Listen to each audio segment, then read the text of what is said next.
I mean, wording it, taking it in the half pint.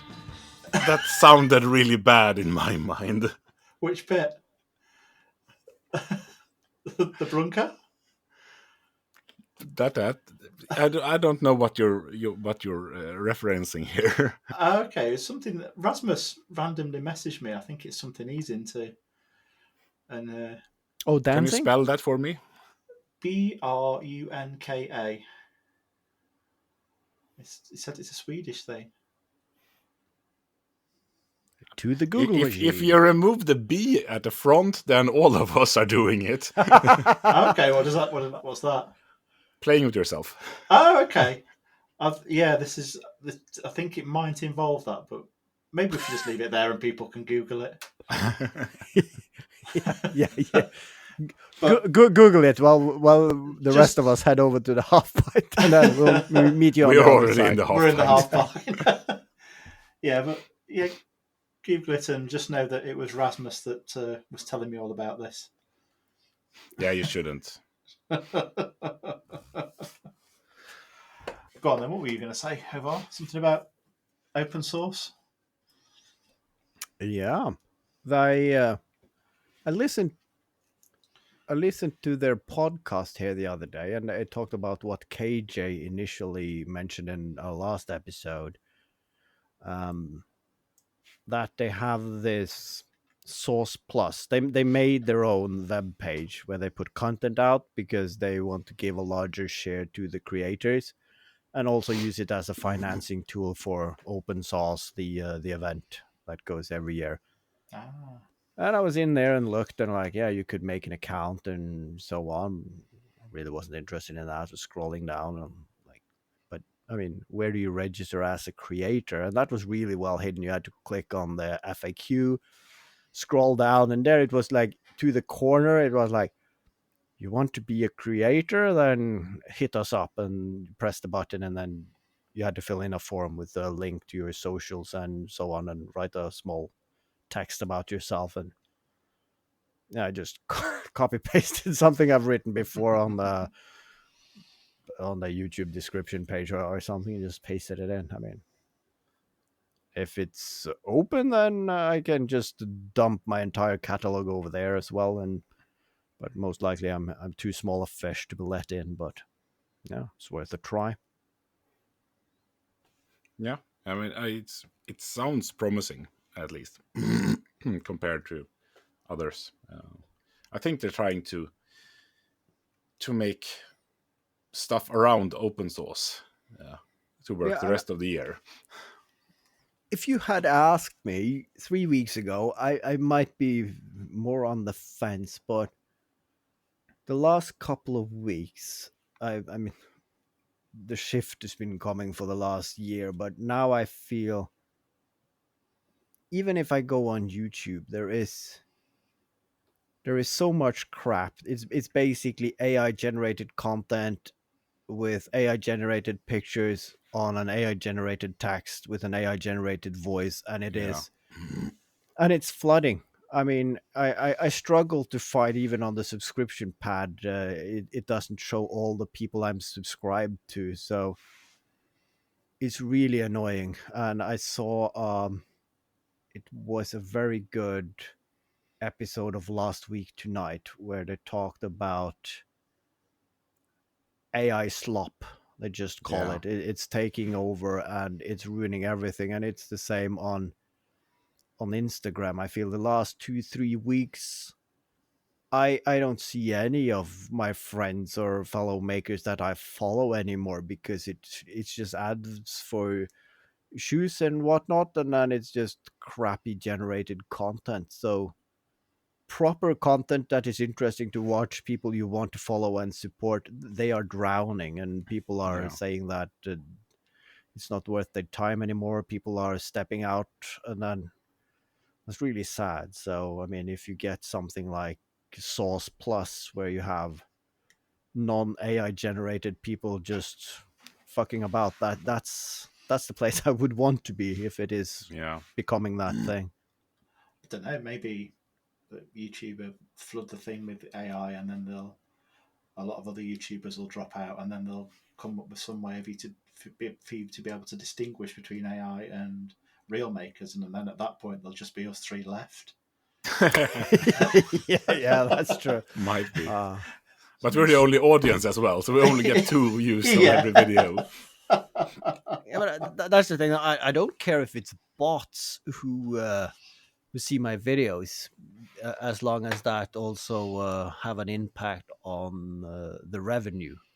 Yeah. So then it's okay. I don't care who watches No. my stuff, as long as I make money on it. And of course, I say that now because I got an email yesterday from YouTube that you just got a payout heading your way. And for those of you who don't know, once you reach that threshold where you can actually make money of your content, then YouTube pay it out once a month, but only if you reach the threshold of $50. Yeah.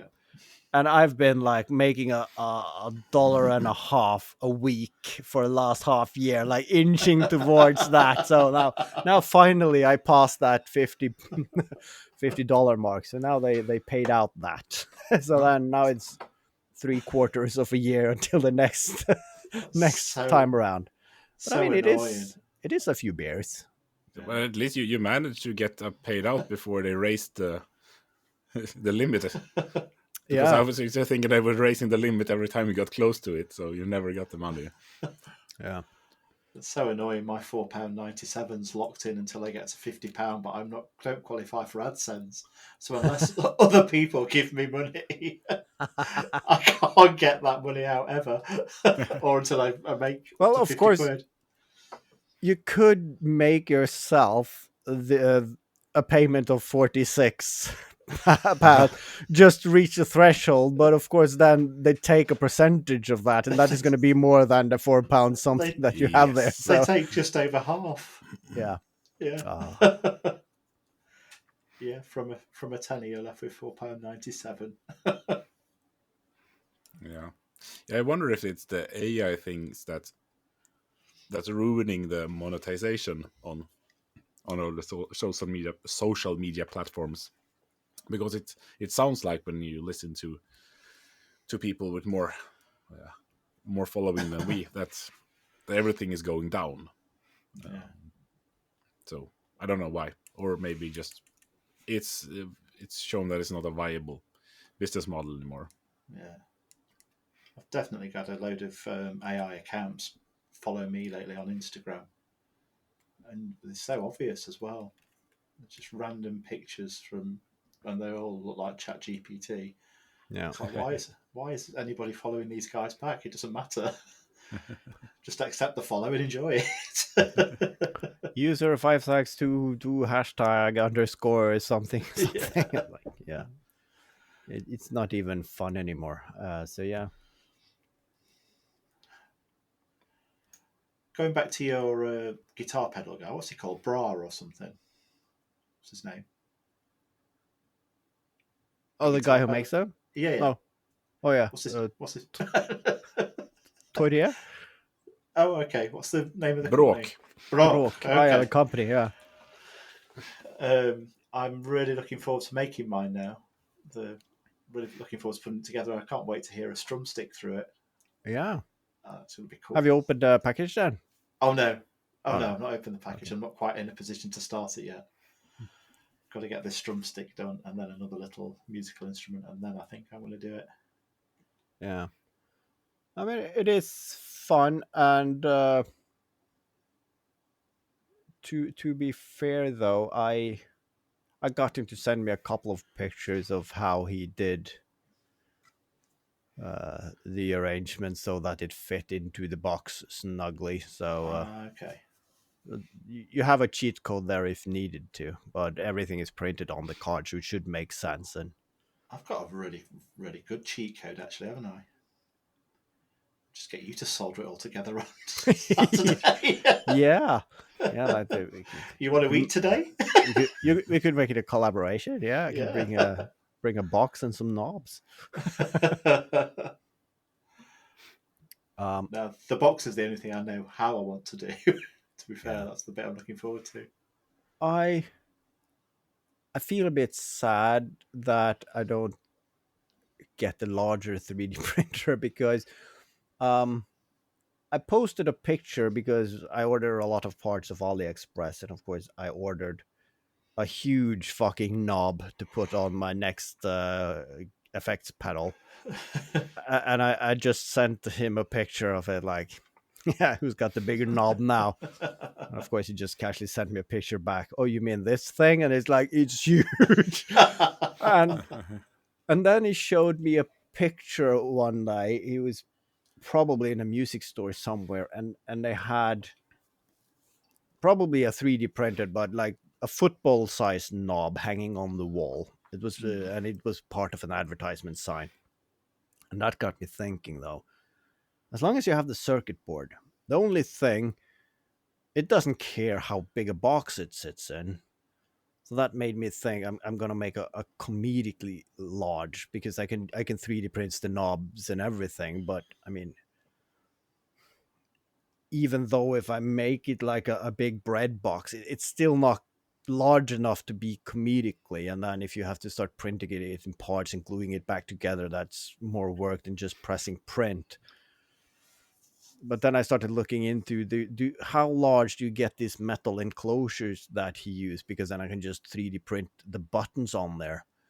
So that is also a project I might do before Skaperfestivalen, and just to show up with a Yeah. separate bag. And when he's putting up his pedal boxes, it's like, well, some cute small pedals you have there. And I just casually pack out mine next to him and like, yeah, look at this bad boy. And then, yeah. That's a lot of work for a gag, but I mean, it might be worth Yes, it sounds like it. No, it's well it. worth I it. know. I mean, you would have a lot of empty space in that, so you can use that to carry all the other stuff. Yeah, yeah, that's true. You can make it a combination. It's also a box to keep other stuffs in. Yeah, a big But trolley. If you pulled your guitar out of it, that would be cool. Yeah, yeah, a guitar case pedal. Now we're talking. Yeah. Now we're talking. but that's the thing, though. I also got one of those circuit cards that is a guitar amplifier, and that's also a project that I want to do. And then I just realized that guitar amplifiers, they are bloody boring. Yeah, They basically look Mm. two ways. Either you have the small cabinet on top of the speaker cabinet, like a two part, or then you have the combo where you have the amplifiers and the speakers in one box. But they're basically squares. Yeah, some of them have rounded off corners and they have different kind of colors on the netting in front, but Yeah.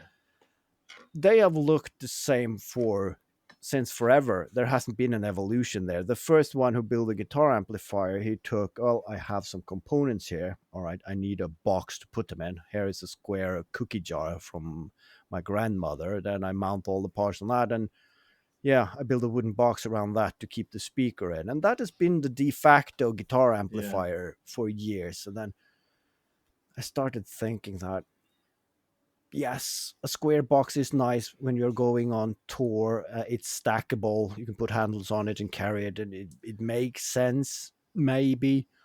Um, but it's so boring. So I've been trying to wrap my hand around how should I make it. It's just going to sit on my desk, basically, in front of my computer. So I've been thinking about those old, wound up, what they call record players with like the old fashioned horn sticking Oh, out. yeah, Like, yeah. yeah. so Gramophone. yeah. So do I want it to look like an old gramophone where the speaker has like a huge cone? But then again, then it just looks like something. But yeah, maybe I can use that cone shape in something, but design something radical. But it's really hard breaking the mold, thinking outside of the box, because it is very much a box in this case. Yeah. Well, actually, I've been thinking about a guitar amplifier myself just lately. And it started with I've got a jerry can, and I've seen Yeah. people make tool storage and stoves and things like that, but I don't think I've ever seen anybody use one for a guitar amplifier, so that might be a route I go down at some point. Maybe not a jerry can, but I think one of the albums of Foo Fighters, or if it was back in the Nirvana days, was actually a guitar amplifier built into a plastic fuel can box or something okay. like that, Yeah, which gave it a very special sound. yeah. I was I thinking having wouldn't- 2 doors open with the speakers on it. Yeah, that would be Yeah. cool. Yeah. I wonder what that would do to the sound. A jerry can. Who cares? Yeah, It's just gotta look just good. content. I Yeah, mean, that's probably why no one has done it, because it might not Yeah. be a pleasant sound. But I mean, who cares about pleasant sounds around here? that's when has ever that been a criteria? Yeah. Yeah.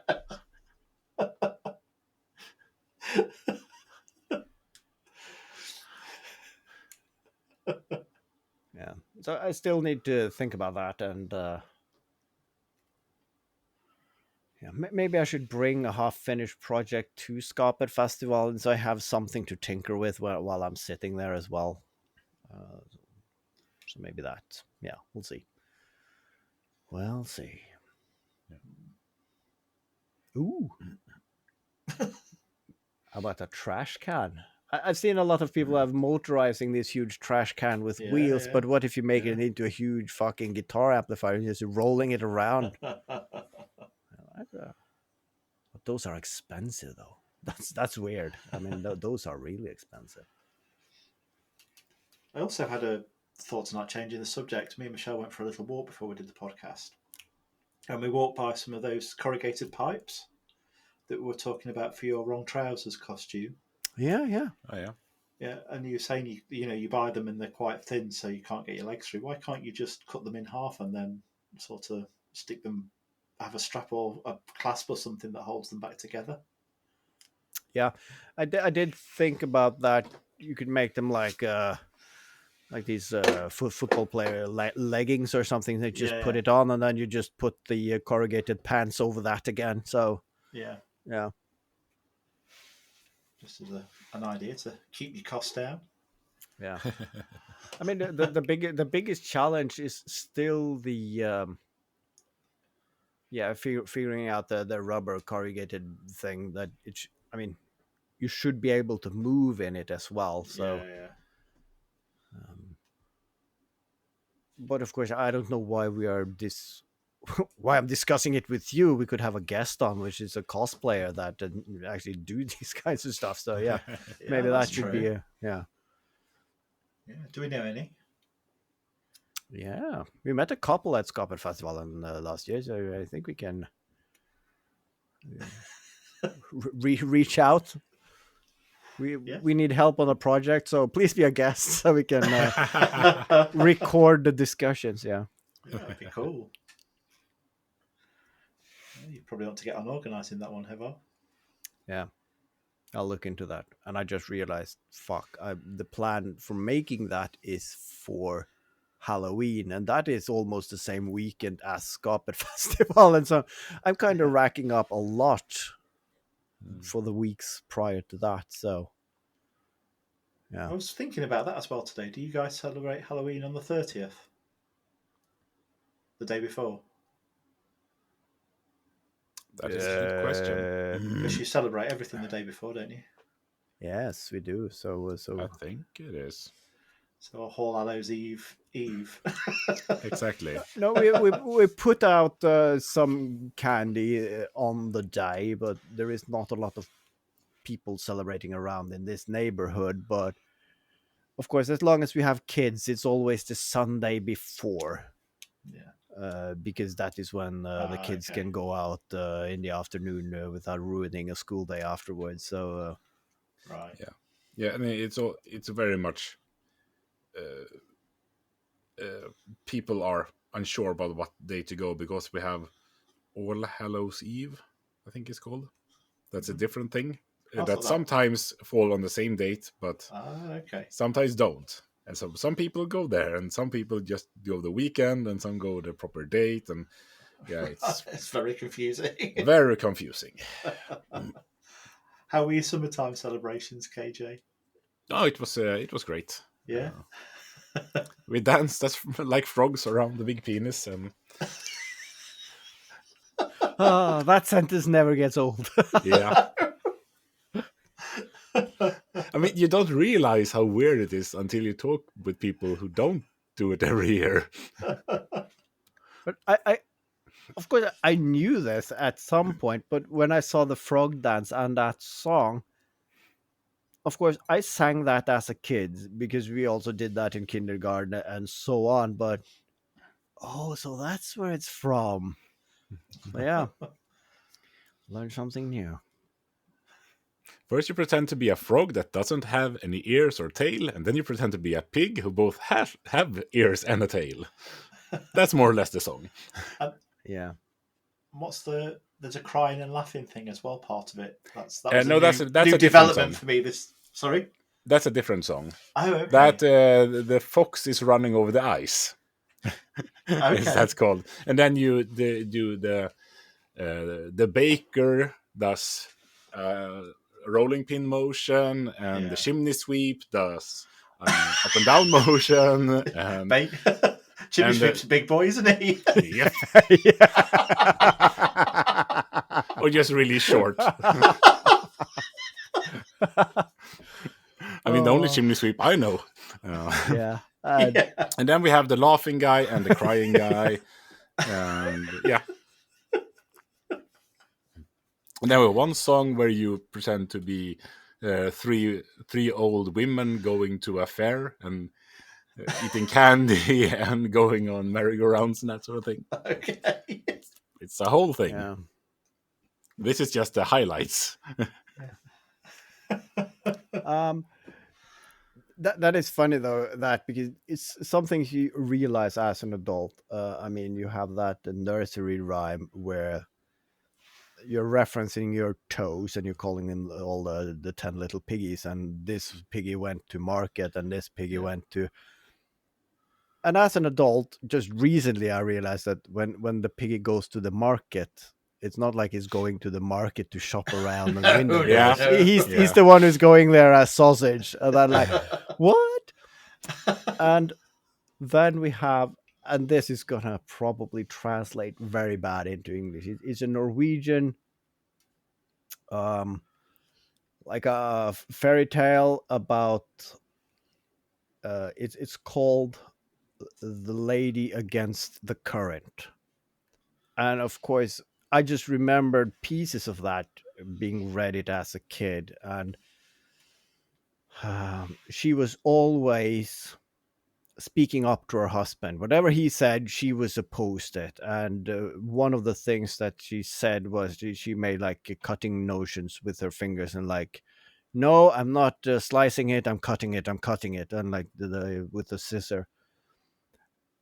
Uh, and I'm just when someone says something and I've kind of been opposed to it or just as a joke, I've said, cutting, said the name of that wife that doesn't translate. And then of course, getting your own kids, you've been reading those fairy tales, and the first time I read it, it's like halfway through, I didn't want to continue it because, oh my god, because the entire fairy tale is she's just telling him off for whatever he says, and the fairy tale ends by he just kills her and throws her into the river. And Yeah. of course, she was always so opposed to him that, of course, instead of her body going downstream, they found her body upstream a few days later. And that was how they ended the fairy tale. So, yep, this is just a fairy tale about someone murdering their wife and finding her body upstreams 2 days later. And yeah, that's not how I remembered it. And of course, I've been referencing snippets of that in various situations, mostly at work, not knowing how the story really went. So yeah, but to be fair, probably no one else do either. So yeah. Yeah, I mean that's the good thing with the Disneyfication of the old stories, that they were rather gruesome, most of them. Yeah, a lot of the nursery rhymes come from gruesome tales, don't they? Like the plague and all sorts of things like that. So Yeah. But that is. I had a moment here last week. I was home with the kids and we saw one of my favorite cartoons growing up, and it's Robin Hood. And that's brilliant. The music, the cartoons, the story, everything. Yeah. That's a jolly good movie. the Disney one. Yeah. and the kids really loved it, and I was pleased. Like, oh yes, they like this. This is good. And then, of course, once the movie's done, then Netflix like, yeah, all right, if you're interested in this, maybe you're interested in this, and then they showed like Copper and Todd. Hell no, I'm not gonna scar them. I can't sleep thinking about that movie to this day. And it's like that's Bambi on steroids. I mean, Disney have a few videos that like, how could you make this for kids? I mean, just making them, you should know that this is going to traumatize them. So, yeah, What's the one you couldn't watch? it's about the dog and the fox. The Fox and the Hound, it's called in English. Yeah. Okay. Yeah. Micke och Molle in Swedish. So it's, Yeah. And I remember I saw that at my aunt's place because she was babysitting me when I was younger, and then yeah, I've seen that movie once in my entire life, and I'm not going to see it again. Every time I see those pictures, of course, we got a lot of handed down children books once we got kids, and I saw one of those books in the pile. Nope, not going to open the book. Just threw it away. Just, yeah, no, too sad. yeah, that's one as old as me. Yeah. So not for kids. Makes you feel young. Yeah. I can't remember seeing the score. Carry on. I was going to say it sounds like we need to wrap up this half pint, and to do that we can go back to what Glenn asked before in the beginning, because I had to look it up. And yes, it is about pleasing yourself while doing it whilst pooping. And I hadn't heard that abbreviation before. I use a different one that abbreviates the second part instead of the first part. So now you know what you're doing if you're doing that. Something mostly stressed parents of small kids do, because you're in the bathroom, your pants are down. Why not get it done while you're there? I have so many questions, but I'm too afraid to ask. So yeah, let's just end it here and Hit Rasmus up. never speak of that again. Yeah, if you want to talk to anyone, talk to Rasmus Loen. Yeah, Yeah. we got his contact info in the description of the episode. Tell him Glenn sent you. Absolutely, tell him I sent you. Bye. Bye. Bye.